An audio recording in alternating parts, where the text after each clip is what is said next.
बेटा, टॉपिक हमारा चल रहा है और काफ़ी इंटरेस्टिंग, काफ़ी मज़े का टॉपिक जो है वो हमारा कल से चल रहा है। और हमने इसमें जो है वो काफ़ी इस हवाले से बात की थी कि ख़ास तौर पर वो जो हमने कल कहा था कि मॉर्फोलॉजी अगर किसी ऑर्गेनिज्म की चेंज हुई है through the course of evolution तो उसमें क्या क्या चेंजेस आ सकते हैं। और उसमें हमने ये कहा था कि अच्छा, अगर मॉर्फोलॉजी चेंज हो रही है तो उसमें दो तरह के चेंजेस, आप गौर कीजिए बात के ऊपर। दो तरह के चेंजेस हमने कहे थे। एक चेंज वो था जिसमें हमने कहा था कि जेनेटिक जो न्यूक्लियोटाइड सीक्वेंस है वो चेंज हो सकता है। और दूसरा चेंज वो था जिसमें हमने कहा था कि जो एनहेंसर है या जो जेनेटिक रेगुलेशन है उसका रेट चेंज हो सकता है। कल हमने जो एग्जाम्पल पढ़ी थी, आप लोगों को याद होगा, क्रस्टेशियन और ड्रोसोफिला की। उस एग्जाम्पल का ताल्लुक था न्यूक्लियोटाइड चेंज के साथ, कि न्यूक्लियोटाइड चेंज जो है वो हो तो उसका क्या रिजल्ट निकलता है। ये कल हमारी बात काफी डिटेल में हुई थी और काफी अच्छे तरीके से हमें ये पता लग गया था कि अगर न्यूक्लियोटाइड चेंज हो तो फिर क्या क्या नतीजे निकल सकते हैं। ये वो तमाम डायग्राम्स आपके सामने हैं जो हमने कल डिस्कस किए। इसके बाद आइए, जो दूसरी बात मैं कल आपको आखिर में समझा रहा था जिसका आज के इस लेक्चर से भरपूर ताल्लुक है, वो क्या है? वो बेटा ये है कि जेनेटिक रेगुलेशन में भी चेंज आता है। जेनेटिक रेगुलेशन में कैसे चेंज आता है, वो कल हमने बात की थी कि कुछ ऐसे फैक्टर्स होते हैं, कुछ ऐसे रीजन्स होते हैं हमारे जीन को कंट्रोल करने के हिसाब से, जिनमें कुछ होते हैं जिनको प्रोमोटर कहते हैं, फिर आप ऑपरेटर कहते हैं, कोडिंग रीजन। और उसके बाद फिर एक रीजन होता है, एक लंबा चौड़ा रीजन होता है जो नॉन कोडिंग होता है, जिसका कोई ताल्लुक नहीं होता।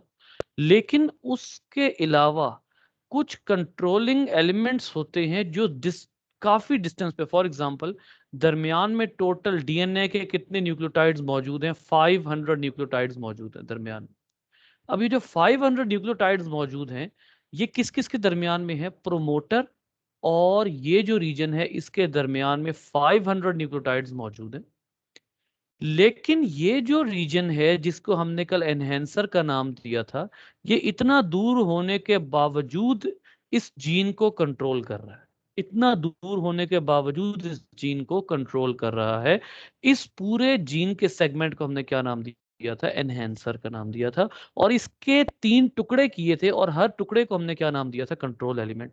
तो basically if enhancer is changed, जो कल बात हुई थी वो आखिरी वो ये था कि अगर if enhancer is changed the regulation would be affected. जो रेगुलेशन है वो अफेक्ट होगी, रेगुलेशन के ऊपर असर पड़ेगा। यानी अगर दो ऑर्गेनिजम्स हैं जो कॉमन एंसेस्टर से निकले हैं, एक एंसेस्टर है ए, उसका एक डिसेंडेंट है जिसको आपने कह दिया A1, और उसका दूसरा डिसेंडेंट है जिसको आपने कह दिया बी। तो जो ए एंसेस्टर है, फर्ज कर लें कि ए और A1 के एनहेंसर्स जो हैं वो ऑलमोस्ट सेम है। ऑलमोस्ट सेम है, ऑलमोस्ट इसलिए लिख रहा हूं कि ये जो A1 है ये फिर भी इसका डिसेंडेंट है। यानी अगर ये और डिसेंडेंट की डेफिनेशन क्या होती है? डिसेंडेंट वो होता है जो अपने एंसेस्टर से कुछ कैरेक्टर्स में क्या हो? डिफरेंट हो। ठीक है। अब ये जो A1 है ये अपने एंसेस्टर से कुछ कैरेक्टर के लिहाज से डिफरेंट है। लेकिन बी को मैंने A2 क्यों नहीं लिखा? क्योंकि बी जो है it is its enhancers are much different, enhancers are much different, enhancers जो हैं वो काफी डिफरेंट है। अब ये जो enhancers इतने डिफरेंट हैं, इसके पीछे अब क्या होता है कि आपको some characters some characters, गौर कीजिएगा इस बात के ऊपर, some characters are either improved, some characters are either improved or disappeared। कुछ कैरेक्टर्स जो होते हैं वो या तो किसकी वजह से, एनहेंसर, ये जो रीजन है जो कंट्रोल कर रहा है इस पूरे जीन के टुकड़े को, जो कुछ कैरेक्टर्स होते हैं वो एनहेंसर के चेंज होने से या तो इंप्रूव कर जाते हैं या वो टोटली डिसअपियर हो जाते हैं। अब ये दोनों केसेस में है एवोल्यूशन ही। मतलब देखिए, एवोल्यूशन के बारे में एक चीज हम बिल्कुल चैप्टर्स के शुरू से पढ़ते आ रहे हैं, और वो ये है कि जो एवोल्यूशन है उसमें अगर कोई कैरेक्टर डिसअपियर भी हो रहा है तब भी वो ऑर्गेनिज्म बेहतर तरीके से सरवाइव करता है, तो वो उस ऑर्गेनिज्म के लिए डिसएडवांटेज नहीं है। अभी आप अगले एक टॉपिक में पढ़ेंगे एवोल्यूशनरी ट्रेंड्स, उसमें आपको ये बात ज्यादा बेहतर तरीके से समझ आएगी। तो बुनियादी तौर पर जो बात यहां करने की है कि एनहेंसर चेंज होने से कैरेक्टर डिसअपियर भी हो सकता है और इंप्रूव भी हो सकता है। यहां जो आप लोगों की बुक में एग्जांपल दी हुई है वो है sticker back fish. Sticker back ये एक फिश होती है जिसके ऊपर कांटे होते हैं, ठीक है, इसको आप स्टिकल बैक फिश का नाम देते हैं। अब ये जो स्टिकल बैक फिश होती है इसके ऊपर जो है वो बड़े स्पेशल किस्म के स्ट्रक्चर्स होते हैं, और मैं पहले इसका कंप्लीट नेम लिख लूं, स्टिकल बैक, ठीक है। अब ये स्टिकल बैक दो रीजन्स में रहती है। एक कनाडा के अलोंग एक जो है वो ओशन है, ठीक है, कैनेडियन ओशन है उस एरिया में, और कुछ रहते हैं कोस्टल एरिया में। कोस्टल एरिया यानी कोस्टल एरिया वो होता है जो शैलो होता है। कोस्ट वैसे तो साहिल को कहते हैं, कोस्टल एरिया जरूरी नहीं है कि शैलो हो, लेकिन इस केस में हम उस कोस्टल एरिया की बात कर रहे हैं जो शैलो है। अच्छा, और कुछ ऐसे हैं जो लेक्स में रहती हैं, कुछ स्टिकल बैग्स ऐसे हैं जो लेक्स में रहते हैं। अब हम इस वक्त जिन दो की बात करने लगे हैं वो हैं जो ओशन में रहते हैं स्टिकल बैग, और वो हैं जो लेक्स में रहते हैं स्टिकल बैग, ठीक है। सबसे पहले हम यहाँ पर जो है वो छोटी सी एक पिक्चर देख लेते हैं स्टिकल बैग फिश की। स्टिकल बैग फिश है, ये देखिए, जस्ट लाइक दिस। ये कांटों की तरह के स्ट्रक्चर इनके ऊपर होते हैं, और ये काफ़ी जो है वो इनको हेल्प आउट करते हैं डिफरेंट तरह के बिहेवियर्स में। फॉर एग्जांपल मेट सिलेक्शन में ये चीज़ काफ़ी ज़्यादा इंपॉर्टेंट होती है। फिर उसके अलावा ये काफ़ी ज़्यादा इंपॉर्टेंट होती है बाज़ औक़ात प्रेडेटर्स को डराने के लिए। अब जो स्टिकल बैक जो ओशन में रहते हैं, they have retained their stickles even after many generations. मेरा ये जो सेंटेंस है इसको ज़हन में रखिएगा, और अगला जुमला लिखते हैं, लेक्स। जो स्टिकल बैक फिश जो है वो लेक्स में रहते हैं, और जो स्टिकल बैक फिश जो हैं जो लेक्स में रह रही हैं उनका क्या होता है कि they have lost their stickles. They have lost their stickles, इनके स्टिकल्स जो हैं वो लूज हो गए। अब ये जो स्टिकल्स हैं ये ओशंस में अभी तक क्यों हैं, और लेक्स की जो फिश हैं स्टिकल बैक उनके अंदर अब क्यों नहीं है, इसकी एक रीजन जो है वो हम अभी यहाँ पर डिस्कस करते हैं कि क्या वो फर्क है जो लेक्स और ओशंस में है, ठीक है। पहले तो आप अपना गेस बताएं कि लेक्स और ओशंस में क्या फर्क हो सकता है।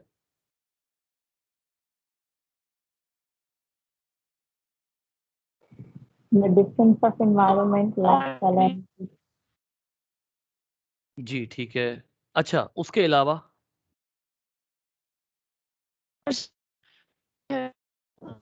सबसे बड़ा फर्क जो सदफ आप कुछ कह रही, बेटा मैसेज लिख दे, आपकी आवाज कट रही है, आप मैसेज लिख दो। अच्छा, सबसे बड़ा फर्क जो है ना वो प्रेडिटर्स का है, ठीक है।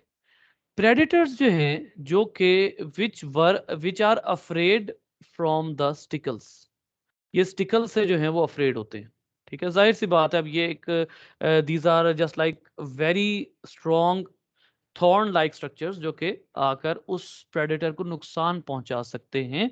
तो ये जो स्टिकल्स होते हैं ये बहरहाल काफी ज्यादा जो है वो प्रेडेटर्स के लिए जो है वो एक प्रेडेटर से बचने की एक स्ट्रेटजी हो सकती है। जबकि जो लेक हैं, lakes lack the predators. Lakes में वो वाले प्रेडेटर्स हैं ही नहीं जो स्टिकल बैक को शिकार करें। अब सवाल ये पैदा होता है कि क्या स्टिकल बैक को, मैं एक सवाल करने लगूं, सवाल गौर से सुनना है और उसका आंसर आप लोगों ने करना है। क्या स्टिकल बैक को ये पता लग गया कि लेक में प्रेडेटर्स नहीं है तो उसने अपने स्टिकल्स खत्म कर लिए? क्या ऐसा हुआ?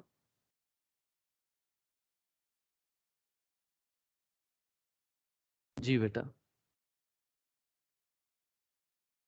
क्योंकि अभी हमने कहा कि ओशन में जो स्टिकल्स थी उन्होंने अपने जो स्टिकल बैग्स थी उन्होंने अपने स्टिकल्स जो हैं वो मेंटेन रखे, उनके स्टिकल्स अभी तक मौजूद हैं।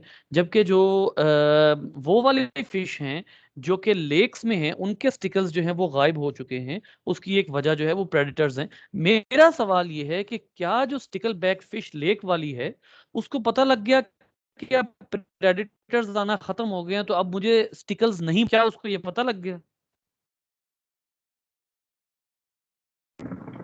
Sir, my point of view ये है कि अगर उस लेक के अंदर प्रीडेटर्स है ही नहीं तो उसके जो स्कैल्स वगैरह है सिर्फ उसने यूज ही नहीं किए होंगे, तो ड्यू टू मतलब कि डिसयूज की वजह से may be after long period of time के बाद वो मतलब खुद ही लास्ट हो जाए।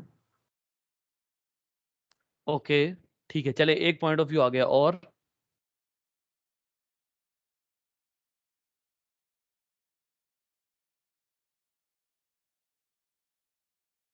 हाँ भाई, सो रहे हो?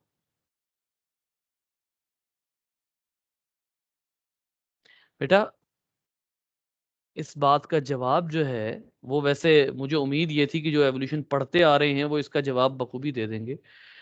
बेटा, इसका जवाब सीधा सीधा ये है कि natural selection is at work. यहां पर नेचुरल सिलेक्शन काम कर रही है। कैसे काम कर रही है नेचुरल सिलेक्शन? बेटा, इस तरह काम कर रही है कि number one, due to lack of predators, due to lack of predators, the stickleless fish survived। उन फिश ने सरवाइव कर लिया जो क्या थी, जिनके स्टिकल नहीं थे। लेकिन क्योंकि प्रेडेटर्स नहीं हैं लिहाजा उन्होंने सरवाइव कर लिया। यानी नेचुरल सिलेक्शन की एक फोर्स, यानी प्रेडेटर्स अगर उस जगह से एब्सेंट हैं तो यहां पर नेचर क्या हो गई, यहां पर नेचर इनकी फेवर में हो गई। हो सकता है, मैं अब आपको यहां पर एक बड़ी मुख्तसर सी एग्जांपल देता हूं कि हो सकता है ओशन में भी ऐसी फिश पैदा हो रही हो जिनके स्टिकल्स ना हो। लेकिन ओशन में हमें नजर क्यों नहीं आ रही? बेटा, उसके नजर ना आने की वजह यह है कि ओशन में प्रेडेटर्स हैं, नेचर इज एट वर्क। और वो प्रेडेटर्स क्या कर रहे हैं, वो उन फिश को डोमिनेंटली शिकार करते हैं जो फिश स्टिकल्स के बगैर होती हैं। लिहाजा ओशन में बगैर स्टिकल की फिश होना पॉसिबल ही नहीं, क्योंकि वहां पर प्रेडेटर्स मौजूद है। पहली बात। दूसरी बात, ये जो स्टिकल होते हैं ना, दूसरी जो इंपॉर्टेंट बात है वो ये है कि stickles are made of calcium. Stickles are made of calcium. और जो लेक्स हैं, लेक्स लैक कैल्शियम। इसका मतलब ये हुआ कि अगर कोई फिश स्टिकल बनाती है तो उसको लेक से कैल्शियम की वो अमाउंट नहीं मिलेगी जिसके जरिए वो फिश सरवाइव करे, जिसके जरिए वो फिश सरवाइव करे। जबकि ओशन में कैल्शियम की अमाउंट सफिशिएंट है जिसकी वजह से वो वाली फिश वहां सरवाइव कर रही है। अब यहां पर क्या फिश को पता है कि कैल्शियम नहीं है तो मुझे स्टिकल नहीं बनाने? लेक वाली फिश को, अगर लेक की फिश में वो स्टिकल्स नहीं हैं तो क्या लेक की फिश को यह पता लग गया कि भाई कैल्शियम कम है लिहाजा मुझे स्टिकल नहीं बनाने? नो, ऐसा नहीं हुआ। बल्कि वो फिश जो स्टिकल्स बना रही थी उनकी ग्रोथ ही इतनी नहीं हो सकी, due to lack of calcium उनकी ग्रोथ ही इतनी नहीं हो सकी कि वो सरवाइव करें। लिहाजा वो ज्यादा बेटर सरवाइव कर गई जिनको कैल्शियम कम रिक्वायर्ड था एज कंपेयर टू उनके जिनको कैल्शियम बहुत ज्यादा रिक्वायर्ड था। लिहाजा लेक में वो सरवाइव कर गई जिनको कैल्शियम बहुत कम रिक्वायर्ड था, और ओशन में वो सरवाइव कर गई जो प्रेडेटर्स का मुकाबला कर सकते थे। दैट इज वाई ये दोनों अपने अपने एरियाज में सरवाइव कर। एवोल्यूशन इस तरह काम करती है। एवोल्यूशन किसी ऑर्गेनिज्म की मर्जी पे काम नहीं करती। एवोल्यूशन किसी ऑर्गेनिज्म को आइडियल नहीं बनाती। इधर एनवायरनमेंट चेंज हुई, ये बात बहुत शुरू में हुई थी हमारे शुरू के चैप्टर्स में। एवोल्यूशन के बारे में ये बात अपने जहन में रखिए कि एवोल्यूशन एक गाड़ी नहीं है जिसने एक मंजिल पर पहुंचना है। इधर एनवायरनमेंट चेंज हुआ, नेचर चेंज हुई, ऑर्गेनिज्म जो पहले सबसे फिट था मर गया। एवोल्यूशन ऐसे काम करती। तो अब देख लीजिए, अब वो स्टिकल बैक्स जिनके स्टिकल्स नहीं हैं उनको अगर आप ओशन में छोड़ देंगे then that would certainly lead to vulnerability. वो प्रेडेटर से ज्यादा वल्नरेबल होंगे, ठीक है, क्योंकि प्रेडेटर्स उनको आकर नुकसान पहुंचा सकेंगे। लेकिन अब मेरा अगला सवाल यह है कि how did this change happen. हम बात तो कर रहे हैं कि एवोल्यूशन इस तरह काम करती है, कि ये चेंज हुआ कैसे। सवाल ये पैदा होता है कि स्टिकल बैक्स हैं, बोथ आर स्टिकल बैक्स, ठीक है, दोनों का जो है वो स्टिकल्स होने चाहिए थे, बट एक जो है वो बाकी तमाम कैरेक्टर्स शो कर रही है लेकिन स्टिकल शो नहीं कर रही, और एक बाकी तमाम कैरेक्टर भी शो कर रही है और स्टिकल्स भी शो कर रही है। तो ये चेंज कैसे आया? सर्टनली कल की हमारी तमाम गुफ्तगू से पता हमें ये लगा कि there must be some sort of genetic change. ये तो डेफिनेट सी बात है, इसमें तो कोई अब दो दो राय है ही नहीं कि जेनेटिक चेंज हुआ तो ये चेंज आया। लेकिन कौन सा जेनेटिक चेंज, कौन सा वाला? कल वाली गुफ्तगू से आप याद रखें, क्या न्यूक्लियोटाइड चेंज हुए या फिर रेगुलेशन चेंज हुई? रेगुलेशन में कोई चेंज आया। वो क्या चेंज था कि जिसने ये इतना बड़ा स्टिकल की फॉर्मेशन के ऊपर जो है वो एक बहुत बड़ी जो है वो बड़ा क्वेश्चन मार्क लगा दिया। तो यहां पर अब जो है वो आता है क्या चीज, यहां पर अब आता है genetic analysis. It just needs a detailed genetic analysis, और genetic analysis led to the conclusion, led to the conclusion that there was conclusion that there was no nucleotide change। Coding region में nucleotide change नहीं था। ले जी, ये एक आपको पता लग गया। जो कल चेंज आया था यूबीएक्स जीन, याद है कल का? कल क्रस्टेशियंस को हमने कंपेयर किया था और ड्रोसोफिला को हमने कंपेयर किया था। तो उनमें हमें क्या पता लगा था कि यूबीएक्स जीन जो है उनके न्यूक्लियोटाइड्स में ऐसा चेंज आया है जिसने क्या कर दिया है, जिसने कुछ लेग्स को सप्रेस कर दिया। ड्रोसोफिला में लेग्स के हर वो रीजन जहां यूबीएक्स जीन मौजूद है वहां लेग्स नहीं बन रही थी, जबकि क्रस्टेशियंस में यूबीएक्स जीन के मौजूद होते भी लेग्स बन रही थी। तो वहां हमें क्या चेंज नजर आया था? वहां हमें चेंज नजर आया था न्यूक्लियोटाइड्स में। यहां अब हमें क्या पता लग रहा है बेटा? यहां हमें पता ये लग रहा है कि वो जीन जो स्टिकल्स बनाता था वो जीन वैसे का वैसा है बेटा। उस जीन का नाम है पिट एक्स वन जीन। ये वो जीन है जिसका ये नाम है, ठीक है। पिटेक्स वन जीन है ये, जो कि स्टिकल बनाता है। It is responsible for the formation of stickles, ठीक है। लेकिन सवाल ये पैदा होता है, देन वाई, अगर ये चेंज नहीं हुआ देन वाई नो स्टिकल्स? अब आप लोग बहुत आराम से इस नतीजे पर पहुंच सकते हैं कि स्टिकल्स किधर गए। बेटा ये जो पिट एक्स है, इस पिट एक्स वन जीन का एक बहुत ही डिस्टेंट एनहेंसर है, एनहेंसर है जिसको आप कहते हैं पेल। ये फ्रिजों वाला पेल नहीं है, ये वो पेल नहीं है जो एसी बनाता है, ये वो पेल है जो एक एनहेंसर है, और ये पेल एक्चुअली इसको कंट्रोल करता है, ठीक है। तो जो चेंज आया वो पेल में आया, यानी इसका मतलब है कि रेगुलेशन में आया, कोडिंग रीजन में न्यूक्लियोटाइड चेंज नहीं आया, ठीक है। यहां पर आपको जो है वो इसका मैं एक्चुअल सेंटेंस भी दिखा देता हूं ताकि हमें तसल्ली हो जाए। यहाँ क्या लिखा हुआ है ये देखिए। जी, in a follow-up study, researchers showed that changes to PEL enhancer, a non-coding DNA region that affects expression of PTX1 gene, resulted in the reduction of ventral spines in the lake sticklebacks.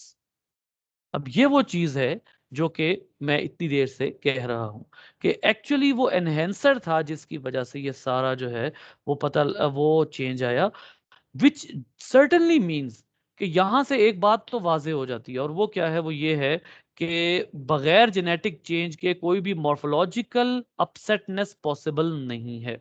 सबसे पहली बात तो यहां ये तय हो जाती है कि जेनेटिक चेंज के बगैर ये कुछ पॉसिबल नहीं है। और दूसरी चीज, जेनेटिक चेंज किसी भी किस्म का हो सकता है, वो चाहे न्यूक्लियोटाइड चेंज हो चाहे वो रेगुलेटरी चेंज हो।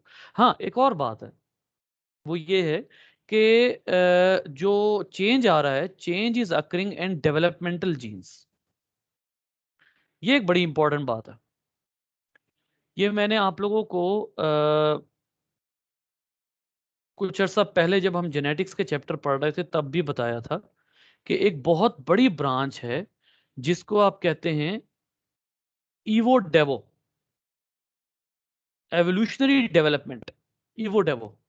और ईवो डेवो जो है, इसका डायरेक्ट ताल्लुक किससे है? जेनेटिक्स से। यानी बहुत सी एवोल्यूशन किन जीन्स की वजह से आई है? बहुत सी एवोल्यूशन डेवलपमेंटल जीन्स की वजह से आई है, जिसकी वजह से ऑर्गेनिज्म का स्ट्रक्चर ही चेंज हो गया है, पूरे ऑर्गेनिज्म की फॉर्मेशन ही चेंज हो गई है। बहुत सी एवोल्यूशन जो है वो डेवलपमेंटल जीन्स की वजह से आई। तो ये वो चीजें हैं जो कि गौर तलब हैं कि सम टाइम सिर्फ वो जीन चेंज नहीं होते जो रेगुलर जीन्स हैं, बल्कि सम टाइम डेवलपमेंटल जीन में चेंज आना ऑर्गेनिज्म को डिफरेंट बना सकता है। अगली एक बात मैं करूंगा, उसके बाद आपसे सवाल लेता हूं कि जरूरी हरगिज नहीं है कि डेवलपमेंटल जीन्स में चेंज आएगा तो वो ऑर्गेनिज्म के हक में फेवरेबल होगा। ये बात अपने ज़हनों में रखिए कि ये हरगिज जरूरी नहीं है। हम जो केसेस डिस्कस कर रहे हैं वो आइडियल केसेस हैं जिनमें ऑर्गेनिज्म बच गया। हम सिर्फ वो केसेस डिस्कस कर रहे हैं। ऐसे कितने ही केसेस हैं जो हमारे इल्म में ही नहीं है, जिनमें ऑर्गेनिज्म बच ही नहीं सका, या वो हमारे इल्म में नहीं है क्योंकि ऑर्गेनिज्म मर गया। तो ये पॉइंट जहन में रखना बहुत जरूरी है कि जरूरी हरगिज नहीं है कि हर ऑर्गेनिज्म डेवलपमेंटल जीन्स में चेंज आने के बाद सरवाइव करेगा। ठीक है, ले बेटा, अगर आपका कोई क्वेश्चन है तो बताइए।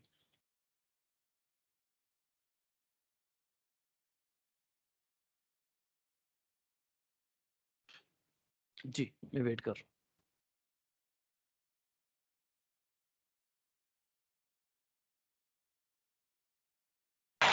सर, अगर जी इन्हेंसर बेटा। में चेंज आता है तो बेसिकली तो चेंज बस रेगुलेशन में आ रहा है ना, तो मतलब ये कैसे पॉसिबल है कि वो स्ट्रक्चर ही पूरा गायब हो जाए? देखिए, ये जो चीज है ना, ये जो आप क्वेश्चन आपने किया, इसमें स्ट्रक्चर पूरा गायब होना, इसमें आप यूं कह लीजिए कि कल भी ये बात हुई थी कि कुछ ऐसे जीन्स होते हैं, जैसे अगर किसी जीन में न्यूक्लियोटाइड का चेंज आ रहा है ना, न्यूक्लियोटाइड चेंज आ रहा है, तो जो न्यूक्लियोटाइड चेंज है वो पूरी बॉडी पे इफेक्ट करता है। जबकि जो चेंज है, उस वो रेगुलेशन का चेंज है, वो किसी एक रीजन पे इफेक्ट करता है। तो फर्ज कर लिया, मैं अब आपको जो है ना बड़ी ही मुख्तसर सी एग्जांपल देता हूँ। ये आप जो सवाल कर रही हैं, ये मेरे जहन में भी ये कंडीशन आई थी। मैं आपको एक मुख्तसर सी एग्जांपल देता हूँ। आपको पता है कि एक जीन है पिट X1। इस जीन ने एक प्रोडक्ट बनाना है। इस प्रोडक्ट को एक प्रोडक्ट 2 में चेंज किया जाना है एक एंजाइम के जरिए। फिर इस प्रोडक्ट 2 को प्रोडक्ट 3 में यानी फाइनल प्रोडक्ट में चेंज किया जाना है। ठीक है, एंजाइम 2 के जरिए। अब अगर आप ये वाला प्रोडक्ट ही नहीं बनाते, ये जीन भी काम कर रहा है, फर्ज कर लें ये जीन जो है, सॉरी, ये इस एंजाइम का जीन भी काम करता है, इस एंजाइम का जीन भी काम करता है, लेकिन आप ये प्रोडक्ट नहीं बना रहे। जब आप ये प्रोडक्ट नहीं बना रहे और इसके पीछे जो इफेक्ट है वो पेल का है, यानी उसके एनहेंसर का है। तो इसका मतलब क्या है कि जब आप मेन प्रोडक्ट नहीं बना रहे तो जो फाइनल प्रोडक्ट है वो भी नहीं बननी। यानी किसी एक एनहेंसर के, किसी एक प्रोमोटर या किसी एक ऑपरेटर के वर्किंग ना करने की वजह से उस जीन के इफेक्ट ऐसे हो सकते हैं कि जो मॉर्फोलॉजिकल इफेक्ट जो है वो उसके जरिए पैदा हो सकते हैं। मैंने आपको बताया था, खास तौर पे ह्यूमन और जनरली एनिमल्स के केस में मैंने आपको बताया था कि जो जेनेटिक्स है वो ज्यादातर वो वाली जेनेटिक्स होती है जो प्लियोट्रॉपिक होती है, प्लियोट्रॉपिक या एपिस्टेटिक जेनेटिक्स होती है। ठीक है। अब यहां पर आप कह सकते हैं कि ये जो पेल है, इसका ये जो चेंज आ रहा है, this may be a pleiotropic और मे बी एन एपिस्टेटिक। ठीक है, दोनों के हम इस वक्त इस बहस में नहीं पढ़ते कि ये प्लियोट्रॉपिक है या एपिस्टेटिक है, लेकिन ये बात हम यहां पर जरूर कर सकते हैं कि ये जो एंजाइम्स हैं इनके वर्किंग पॉसिबल थी अगर पहला प्रोडक्ट बनता। तो क्योंकि पहला प्रोडक्ट ही नहीं बना, लिहाजा फाइनल प्रोडक्ट भी नहीं बन सका, और उसकी रीजन सिर्फ ये डेफिनेटली हो सकता है। तो आप इसको थोड़ा सा वाइड एंगल पे सोचें। एक सवाल बिल्कुल जस्टिफाएबल है कि हाँ भाई, सिर्फ एक एनहेंसर से इतना बड़ा ऑर्गन नहीं बना, लेकिन हमें यह भी अपने जहनों में रखना है कि वो जो एक सीरीज वर्किंग ऑफ एंजाइम्स होती है उसकी वजह से मॉर्फोलॉजी में कितना बड़ा फैक्टर इफेक्ट आ सकता है। जी बेटा। लेकिन सर इन्हेंसर तो कोड नहीं करता ना, तो इन्हेंसर कोई एंजाइम कैसे बना देगा? ये इस तरह से कोई भी प्रोडक्ट बनाना तो इन्हेंसर का काम ही नहीं है। ओहो, एक मिनट ना, मैं ये तो नहीं कह रहा, मैं तो ये कह रहा हूं कि ये तो सिर्फ इसको रेगुलेट कर रहा है। इनहेंसर जो है वो तो रेगुलेटर है, प्रोडक्ट बनाना है पिटेक्स वन ने। अगर ये रेगुलेटर ही, लेकिन ये जो पिटेक्स वन है ये इस रेगुलेटर पर डिपेंडेंट तो है ना। अगर ये रेगुलेटर ही काम नहीं कर रहा तो ये कैसे काम करेगा पिटेक्स वन, और ये काम नहीं करेगा तो प्रोडक्ट नहीं बनेगा। ये अगर फर्ज करें कि आपके पास कोई भी रैंडम जीन है, एक रैंडम जीन वन, ये रैंडम जीन टू, ठीक है, ये एंजाइम बनाते हैं। इन्होंने अपने एंजाइम बनाने हैं जिसमें ई वन ने आके इसके ऊपर इफेक्ट करना है। ये प्रोडक्ट है पिटेक्स वन की, पिटेक्स वन डिपेंडेंट है पेल पे। अब पेल अगर जो है उसके अंदर चेंज आ रहा है और ये अपनी प्रोडक्ट नहीं बना रहा, तो रैंडम जीन का तो कोई कसूर नहीं है, पेल का प्रोडक्ट नहीं बनना। पेल के ऊपर आके आपको अच्छे तरीके से पता है कि वो जो डिफरेंट फैक्टर्स होते हैं उन्होंने आकर अटैच होना होता है। ठीक है। अब अगर पेल के ऊपर आकर डिफरेंट फैक्टर्स ने अटैच होना होता है, पेल का डिजाइन ही चेंज हो जाता है। ठीक है, आपको अच्छे तरीके से पता है कि पेल एक एनहेंसर है, उसके अंदर क्या होंगे, उसके अंदर कंट्रोल एलिमेंट्स होंगे। एनहेंसर के अंदर छोटे छोटे कंट्रोल एलिमेंट्स होंगे, 1 2 3। ठीक है। अब अगर जो फैक्टर्स हैं, आपको यह भी पता है कि इन तीनों के ऊपर फैक्टर्स आकर लगेंगे तो इसने काम करना है। अब अगर इन दो में से तीनों में से एक में, या तीनों में से दो में, या तीनों में कोई चेंज आता है, तो जाहिर है कि इसके ऊपर फैक्टर नहीं लगेंगे तो ये भी वर्किंग नहीं करेगा। ठीक है, इसकी वर्किंग स्लो या बिल्कुल खत्म हो सकती है। ठीक है। तो ये बेशक प्रोडक्ट नहीं बनाता, लेकिन इसके ऊपर अटैचमेंट तो जरूरी है ना। आपको ये बात तो याद है कि हमने कहा था कि वो जो अटैचमेंट है वो बहुत ज्यादा मैटर कर रही है। अगर वो अटैचमेंट ही नहीं हो रही तो फिर इसका डेफिनेट मतलब ये है कि वो जो उसकी वर्किंग थी वो या तो बहुत स्लो हो जाएगी, या पेल बेशक अपना प्रोडक्ट बनाए या ना बनाए, फैक्टर्स उससे अटैच होना जरूरी है।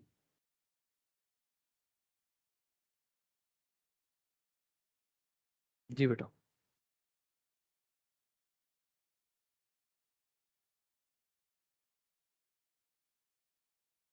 Any other question? यानी अगर आपका मजीद कोई आगे क्वेश्चन है इससे और, तो वो आप कर सकती हैं, यू नो वेरी वेल। नहीं सर, क्लियर है, क्लियर है।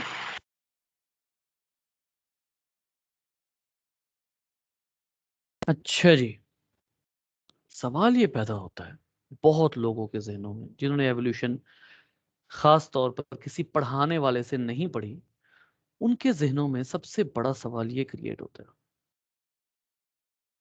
कि भाई अगर एवोल्यूशन ने आज के ऑर्गेनिज्म बनाने थे तो उसने परफेक्ट ऑर्गेनिज्म क्यों नहीं बनाए। वैसे ये सवाल पहले भी हो चुका है, जो पढ़ते रहे हैं एवोल्यूशन उनको पता है। ये सवाल पहले भी हो चुका है कि why evolution does not produce a perfect organism. और दूसरा एंगल इसी बात का, और वो क्या है, वो है कि why evolution is not goal oriented. Straightforward सी बात है कि एवोल्यूशन कोई ऐसा फिनोमिना नहीं है अकॉर्डिंग टू साइंस जिसके ऊपर किसी चीज का कंट्रोल है। अकॉर्डिंग टू साइंस एवोल्यूशन ऐसा फिनोमिना है ही नहीं जिसके ऊपर किसी का कंट्रोल है। ऐसी सूरत में जब एक कैरेक्टर डेवलप हो जाता है तो एवोल्यूशन उसी के ऊपर काम करता है। अब वो कैरेक्टर किसी एरिया में सरवाइव करता है, कुछ अरसे बाद पता लगता है कि उस एरिया का एनवायरनमेंट ही चेंज हो गया, क्लाइमेट ही चेंज हो गया, और वो जो कभी हीरो था अब जीरो पे आ गया, और वो जो कभी जीरो था अब हीरो पे आ गया। अब यहां पर गोल ओरिएंटेशन है, एवोल्यूशन कभी गोल ओरिएंटेड नहीं होती। उसकी वजह यह होती है कि एवोल्यूशन नाम है सर्वाइवल का। ये उसी तरह है कि जब आप कहते हैं कि जो नाम है एतमाद का, वो क्या ऐड है यार, छोड़ें। तो ये बेसिकली एतमाद का नाम नहीं है, एवोल्यूशन दूसरा नाम है सर्वाइवल का। जिसके पास अच्छा कैरेक्टर होगा वो ऑर्गेनिज्म सरवाइव करेगा, जिसके पास बेटर कैरेक्टर, और वो बेटर कैरेक्टर हो सकता है अपेरेंटली आपको नजर आ रहा हो यार क्या कैरेक्टर है, जबरदस्त, मजेदार, लेकिन उस एनवायरनमेंट में जहां पर वो ऑर्गेनिज्म रह रहा है, उस एनवायरनमेंट के नेचर जो है वो उसी कैरेक्टर को फेवर ना कर रही हो। एग्जांपल लेकर आए दोबारा स्टिकल बैग के स्टिकल्स की, कांटों की। पानी में कैल्शियम कम है तो स्टिकल बनाना, हालांकि स्टिकल बड़ी जबरदस्त चीज है, बड़ी खूबसूरती क्रिएट कर रही है फिश में, बड़ी प्यारी लग रही है फिश, उसके ऊपर कांटे हैं, वो प्रेडेटर से भी बच रही है, वो एक अट्रैक्टिव जो है वो फिनोमिना वो भी है उसके अंदर स्टिकल्स में, लेकिन और बज़ाहिर हमें भी बड़ी प्यारी लग रही है। लेकिन एवोल्यूशन साडी वो कहते हैं ना कि अपना मनन वाली नहीं है कि साडी गल नहीं मानेगी, हमारी बात नहीं माननी उसने। उसने ये देखना है, एवोल्यूशन ने क्या देखना है, ये एक ऐसा फिनोमिना है जिसमें कभी भी ये नहीं देखा जाता कि क्या चीज खूबसूरत है, इसमें ये देखा जाता है कि हाँ वो क्या चीज है जो सर्वाइवल बेटर कर रही है। तो गोल ओरिएंटेशन में किसी भी ऑर्गेनिज्म को बेस्ट सर्वाइवल देना ये एवोल्यूशन का काम ही नहीं है। एवोल्यूशन फिनोमिना, अव्वल तो सबसे पहले हम क्या समझते हैं, एवोल्यूशन कोई पर्सन है। जो एवोल्यूशन के दावेदार है ना, वो इस तरह बात करते हैं कि एवोल्यूशन कोई पर्सन है। एवोल्यूशन कोई पर्सन नहीं है, एवोल्यूशन एक फिनोमिना है। ये एक ऐसा फिनोमिना है जिसके कुछ सब फिनोमिनाज हैं कि हाँ भाई ये कैरेक्टर फेवर होगा, ये कैरेक्टर अनफेवरेबल, नेचुरल सिलेक्शन आएगी, जेनेटिक चेंज आएगा, माइग्रेशन होगी, जीन पूल चेंज होगा, एलीलिक फ्रीक्वेंसी चेंज होगी, ठीक है, ये एक फिनोमिना है। और एवोल्यूशन ने सिर्फ क्या करना है, एवोल्यूशन ने कुछ नहीं करना, बल्कि एवोल्यूशन में क्या होता है, एवोल्यूशन में ये होता है कि एक ऑर्गेनिज्म के पास अगर बेटर कैरेक्टर है उस एनवायरनमेंट में सर्वाइव करेगा तो वो सर्वाइव कर जाता है। लिहाजा कभी ऐसा नहीं हो सकता कि एवोल्यूशन गोल ओरिएंटेड हो, क्योंकि एनवायरनमेंट के चेंज होते साथ ही सारा कुछ खत्म हो जाता है। जैसे आपका क्लाइमेट चेंज हुआ, कई लेक्स सूख गई, कई लेक्स जो है वो खत्म होकर रह गई, और अल्टीमेटली क्या हुआ कि उसके अंदर जो ऑर्गेनिज्म बड़े जबरदस्त, जिसको आप उर्दू में कहते हैं बड़े तमतराक से सर्वाइव कर रहे थे, बड़े बेहतरीन अंदाज से सर्वाइव कर रहे थे, उस पानी के डोमिनेंट ऑर्गेनिज्म थे, उन ऑर्गेनिजम्स को जान के लाले पड़ गए। क्यों? उनका क्लाइमेट डिस्ट्रॉय होना शुरू हो गया, पानी खत्म हुआ, वो ऑर्गेनिज्म मर गए, अब आज उनका नामो निशान भी नहीं है। This is evolution. तो एवोल्यूशन बेटा कभी गोल ओरिएंटेड नहीं होती। हाँ, एक बात तय है, और वो क्या है, वो ये है कि evolution works on previous characters. ठीक है, अब वो क्या चीज है उससे मैं आपको बताता हूं कि जब आप ये बात करते हैं कि एवोल्यूशन गोल ओरिएंटेड नहीं है और एवोल्यूशन प्रीवियस कैरेक्टर्स पे जो है वो काम करती है, तो इसका मतलब ये होता है बेसिकली कि पिछले कैरेक्टर्स को इंप्रूव किया जाता है। ठीक है, यहां पर मैं आपको एक बड़ा मजे का वर्ड दिखाता हूँ, ये बड़ा अट्रैक्टिव वर्ड है, बड़ा अच्छे तरीके से अंडरस्टैंड हम कर सकते हैं उसके जरिए अपने इस तमाम थ्योरी को। और वो क्या है, वो है एवोल्यूशनरी नॉवल्टीज। ये वर्ड एवोल्यूशनरी, इसको आप कहेंगे उर्दू में आप इसको कहेंगे इर्तकाई जिद्दत। यानी एवोल्यूशन में नई से नई चीजें पैदा होना, नई से नई चीजें बनना। एवोल्यूशन पिछले कैरेक्टर्स को इंप्रूव करती हुई बेटा ये कौन था? अच्छा आयशा है। अच्छा अच्छा सिग्नल वीक हो, ठीक है। अच्छा बेटा मुझे याद आया, लेट ना आए आप लोगों से इस दफ़ा। आप लोगों को अच्छे तरीके से पता है कि आप लोगों में से मेरे ख्याल है कोई भी ऐसा नहीं है जिसको कैलेंडर के जरिए नोटिफिकेशन रिसीव नहीं होता। मैंने 15 मिनट पहले का लगाया हुआ है, उसके अलावा 10 मिनट पहले मिल जाता है, या 20 मिनट पहले या 30 मिनट पहले मिल रहा है, नोटिफिकेशन आपको मिल रहा है। ठीक है। और उस नोटिफिकेशन का सोल पर्पस यही है कि आपके जहनों में हो कि इतने मिनट बाद क्लास क्लास है, पहली बात। दूसरी बात, लेट ना आए अगर आपको पता लग रहा है। हाँ एक और चीज़ है कि मैं जो है वो लिंक शेयर करने में लेट हो गया, वो एक अलग बात है, जाहिर है वो सारी जिम्मेदारी मेरे ऊपर है। लेकिन अगर लिंक आपके साथ टाइम पर शेयर हो गया है, एंड यू नो कि हमारा आज थर्ड डे है इस वीक का, ठीक है, तो हम क्लास डेफिनेटली होनी है। तो इस हवाले से लेट ना हुआ करें। आज 9:05 पे काफ़ी कम बच्चे थे। मेरा टारगेट, रमज़ान असल में गुजरा है ना, आप में से कुछ बच्चों ने रमज़ान में ज्वाइन किया ना, तो ये रमज़ान के बाद 1-2 दिन ये गलती हुई है कि 10 मिनट गुजार के हमने क्लास शुरू की है। ऐसा कभी भी नहीं हुआ रमज़ान से पहले। ज़्यादा से ज़्यादा 9:02 3 मिनट पे हम क्लास शुरू करते थे, और हमारा लेक्चर जाता था वो ऑल द वे टू 10। 57 आपको 1 घंटा 1 मिनट के लेक्चर भी मिलेंगे आपके जो पड़े हुए हैं यूट्यूब के ऊपर। ये इस तरह से चलता है। वो थोड़ी सी हम रूटीन सेटअप कर रहे हैं, तो वो उसमें थोड़ा सा चेंज आ रहा है। आज मैंने 9:05 पे क्लास स्टार्ट कर दी थी, और ये और पीछे लाऊंगा मैं। तो इसलिए ये ज़रूरी नहीं है कि 5 मिनट वेट ही होगा। ये सिर्फ सिर्फ ये वीक जा रहा है जिसमें हम रमज़ान के बाद खुद को सेटल कर रहे हैं, उसके बाद नहीं। और रेगुलर और पंक्चुअल जो है, पंक्चुअलिटी वो ज़रूरी है, ठीक है। खैर दरमियान में काफ़ी इरेलीवेंट बातें आ गई। मैं ये कह रहा था कि एवोल्यूशनरी नॉवल्टीज का क्या मतलब है? एवोल्यूशनरी नॉवल्टीज का मतलब है इर्तकाए जिद्दत, यानी वो जिद्दत बेसिकली जो एवोल्यूशन की वजह से आ रही है। जिद्दत क्या होता है? जिद्दत होता है नयापन, नयापन आना किसी भी चीज में, नयापन जो है वो इंट्रोड्यूस होना। तो एवोल्यूशन जो है वो हमेशा क्या लाती है? Evolution brings novelties, evolution brings novelties. अब प्रॉब्लम ये होता है कि एवोल्यूशन नॉवल्टीज लेकर आती है, बट उन नॉवल्टीज का मतलब हमेशा इंप्रूव्ड कैरेक्टर नहीं होता। अगर आप ये समझते हैं कि इस इंप्रूव होने का मतलब है बेटर, अगर आप ये समझते हैं कि इस इंप्रूव होने का मतलब है मजीद कॉम्प्लेक्स, तो गलत है। एवोल्यूशन का ये टारगेट कभी नहीं होता कि वो बेटर कैरेक्टर लेकर आए। एवोल्यूशन का ये टारगेट नहीं होता कि वो ज्यादा कॉम्प्लेक्स कैरेक्टर लेकर आए, नहीं। एवोल्यूशन का टारगेट होता है सर्वाइवल के लिए, जो है वो एवोल्यूशन में क्या होता है, सर्वाइवल के लिए बेटर फिनोमेना वो सिलेक्ट कर लिया जाता है। तो एवोल्यूशनरी नॉवल्टीज में कभी ऐसा नहीं होता कि कोई ऑर्गेनिज्म है उसके अंदर ये पहले से प्लान किया गया हो कि जी ये जो ऑर्गेनिज्म है इसमें ये कैरेक्टर अभी इतना अच्छा नहीं है। जैसे गाड़ियों के मॉडल बन रहे हैं ना, अच्छा जी इस गाड़ी में जो है वो सेंट्रल लॉकिंग नहीं है, वो जो चाबी होती है उसके छल्ले से जब आप, वो रिमोट कंट्रोल होता है, बटन दबाते हैं तो ट्यूं ट्यूं करके आवाज आती है, गाड़ी खुल जाती है। लो जी इसमें ये कैरेक्टर नहीं है, अगली गाड़ी में हम क्या करेंगे, हम रिमोट कंट्रोल देंगे ताकि वो बटन दबाए तो दूर से गाड़ी खुल जाए। अच्छा ये भी छोड़ दिया।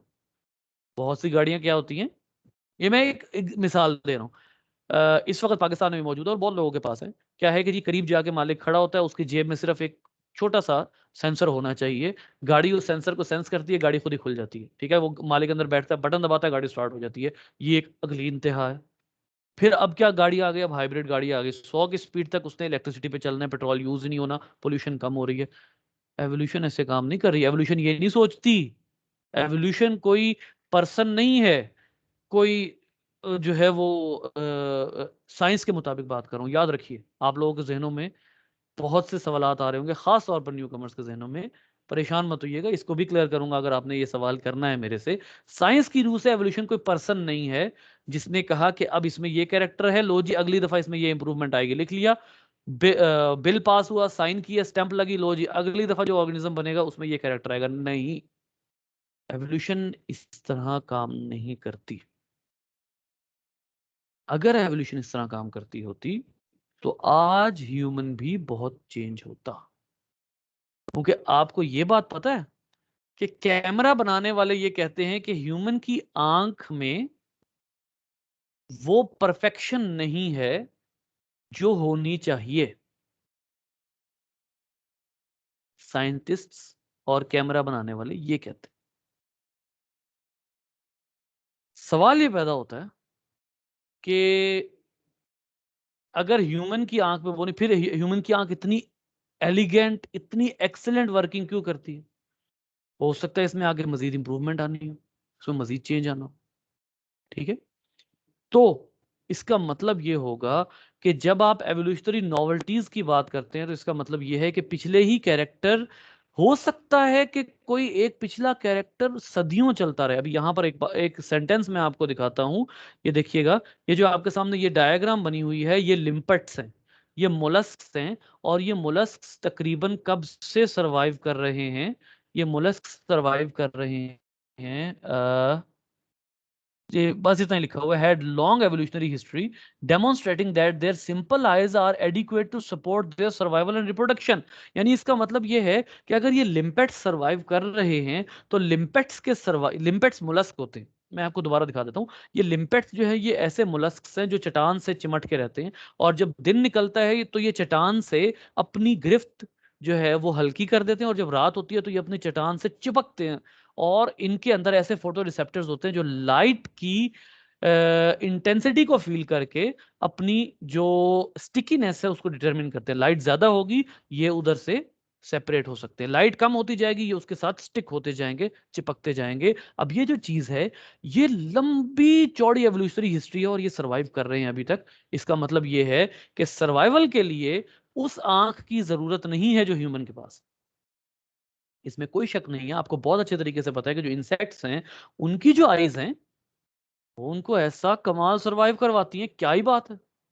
आप पकड़ के दिखाएं मक्खी को, चलो किसी एक गाफिल मक्खी को पकड़ लिया, वो जो है वो शिकारी की याद से गाफिल थी, गफलत की नींद सोई हुई थी, आपने उसको जाकर पकड़ लिया, ठीक है। लेकिन क्या होता है, करीब जाते हैं वो उड़ के भाग जाती है। अब ये क्या है? ये वो चीजें हैं, ये वो आइज हैं जिनका आपकी आइज से मुकाबला भी नहीं है, लेकिन सरवाइव कर रहे हैं।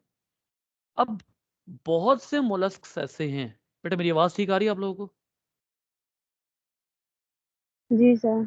जी सर। दरमियान में थोड़ा सा यस ब्रेक आ रहा सर। था मेरी वीडियो के, तो उस वजह से। ओके, अच्छा, बहुत से मोलस्क्स ऐसे हैं, दो तरह के मोलस्क्स के खास तौर पे आपको एग्जांपल देता हूं। एक मोलस्क्स हैं जिनको आप कहते हैं स्क्विड, और दूसरे मोलस्क्स हैं जिनको आप कहते हैं ऑक्टोपस।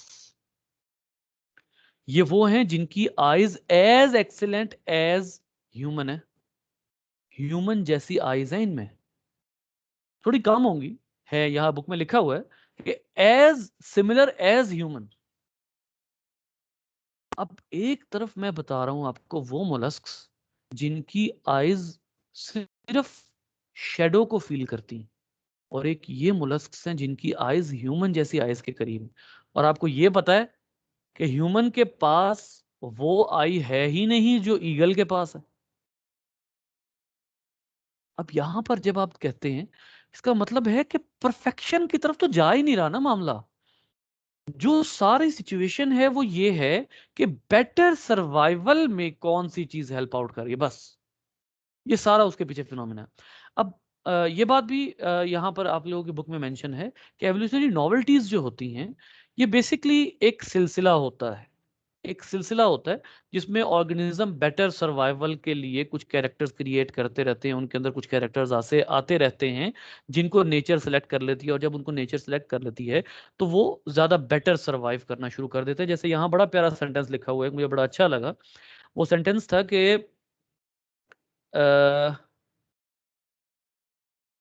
ये देखिए, ये सेंटेंस लिखा हुआ है, in each case the complex I evolve through a series of steps that benefited the eyes owners at every stage. बड़ा मुख्तसर लेकिन एवोल्यूशन को समो देने वाला सेंटेंस है कि हर स्टेप पे जब आई इवॉल्व हुई। अब ये देखिए, ये मोलस्कन आई है, मोलस्कन आई की एवोल्यूशन दिखाई हुई है। सबसे पहले पैच ऑफ पिगमेंटेड सेल्स है, ये क्या है? ये सिर्फ फोटो रिसेप्टर्स हैं। याद रखिए, आईज जो है ये फोटो रिसेप्टर्स हैं। अब ये पैच है सिर्फ पिगमेंटेड सेल्स का। फिर क्या होना शुरू हुआ? कुछ ऐसे मोलस्क थे जिनके अंदर आई का पाना शुरू हुआ, जैसे शेल मोलस्क। फिर क्या हुआ? Pin hole camera type eye, मजीद इंप्रूवमेंट आई। आई विद प्रिमिटिव लेंस, ये कॉर्निया की डेवलपमेंट हो गई, मजीद कवरिंग हो गई, उसके बाद रेटिना, ऑप्टिक नर्व इंप्रूव हुई, ठीक है। उसके बाद क्या आता है कि स्क्विड लॉलिगो, स्क्विड की मैंने अभी आपको बात की ना कि जैसे ह्यूमन की आई है उस तरह की आई इसकी होती है। रेटिना, कलरेशन, कलर्स की पहचान, ठीक है। अगर रेटिना है तो जाहिर है इसके अंदर रॉड्स कोन्स होंगे, तो यहां पर कलर की पहचान, सारा कुछ।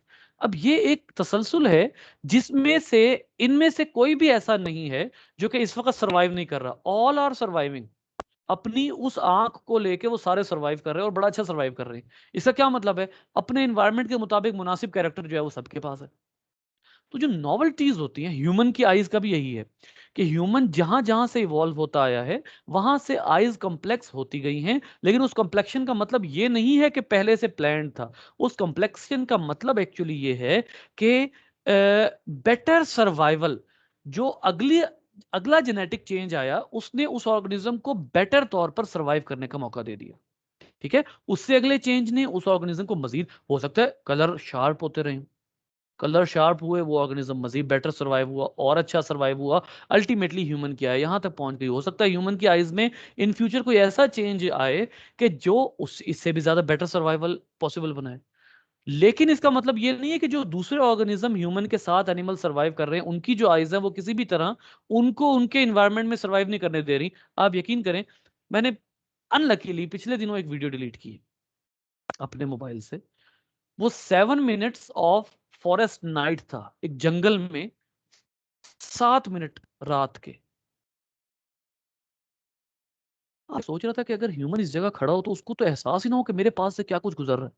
उस रात में तमाम एनिमल्स बाहर निकले हुए हैं और वो ऐसी मौज मस्ती कर रहे हैं, कोई शिकार कर रहा है, कोई खा रहा है, कोई कर, वो क्या चीज है? अब ह्यूमन उस जगह चला जाए तो मत मर क्यों, काबिल ही नहीं है आंख कि वो उस तरह की एवोल्यूशनरी नॉवेल्टी लाती। लेकिन ह्यूमन जैसा सर्वाइवर कोई और हो ही नहीं सकता, कोई है ही नहीं। इसका क्या मतलब है कि ह्यूमन की आई ने उसको सर्वाइव नहीं कराया, सर्वाइव करवाया है, लेकिन उसके एनवायरनमेंट, उसकी रहने के मुताबिक। थीम ऑफ एवोल्यूशन कि गोल ओरिएंटेड कुछ नहीं सर आपकी होगा, ठीक आवाज है। ठीक नहीं आ रही। अब प्रॉब्लम हुआ आवाज में बेटा? हाँ जी, अब ठीक आ रही है। कहां से मिस हुआ? मैं सेंटेंस रिपीट कर देता हूँ। सर जो आप फॉरेस्ट का बता रहे थे, फॉरेस्ट नाइट का। ओके, फॉरेस्ट का मैं ये कह रहा था कि वो जो वीडियो मेरे पास थी उसमें मैं ये सोच रहा था कि अगर वो जो ब्लैक एंड वाइट व्यू है जो तमाम एनिमल्स को दिया गया है, बहुत ज्यादा एनिमल्स ऐसे हैं जो नॉकटर्नल हैं, जो रात के टाइम बाहर निकलते हैं और वो रात को शिकार करते हैं, अपना खाना रात को लेते हैं, उनको रात को बेटर फील होता है, जैसे आउल वगैरह हैं, चीता है, शेर है, ये तमाम ऑर्गेनिजम्स रात में देख सकते हैं, ठीक है। अब ह्यूमन अगर हो तो वो तो उसकी तो बैंड बज जाए वहां पे। लेकिन ह्यूमन बेहतरीन सर्वाइवर है, क्यों? उसका लाइफस्टाइल ऐसा है कि उसको उसकी आइज सपोर्ट कर रही। तो ये जो है वो जो है उसमें जो थीम है एवोल्यूशन का वो ये है, गोल ओरिएंटेशन नहीं है, ठीक है। This is about the about not being goal oriented और goal evolution not being goal oriented, ठीक है। ये है वो चीज। अच्छा, इसमें अब लास्ट टॉपिक रह गया है, मैं उसको इसलिए नहीं शुरू कर रहा क्योंकि ये थोड़ी सी डिस्कशन है। पैलियोंटोलॉजिकल एवोल्यूशनरी ट्रेंड क्या होते हैं, ठीक है। एवोल्यूशनरी ट्रेंड में ये नहीं होता कि एक ट्रेंड जो है वो हमेशा इंप्रूवमेंट की तरफ होता है। फिर यहाँ पर एक और चीज़ है कि ये वो एवोल्यूशनरी ट्रेंड का जो है वो यहाँ एक सेंटेंस लिखा होता है। खैर उसको छोड़ें, कल इंशाल्लाह इसको डिस्कस करेंगे कि एवोल्यूशनरी ट्रेंड्स जो हैं वो क्या चीज़ें होती हैं। जी बेटा, सर क्वेश्चंस? नेशनल जियोग्राफी पे तो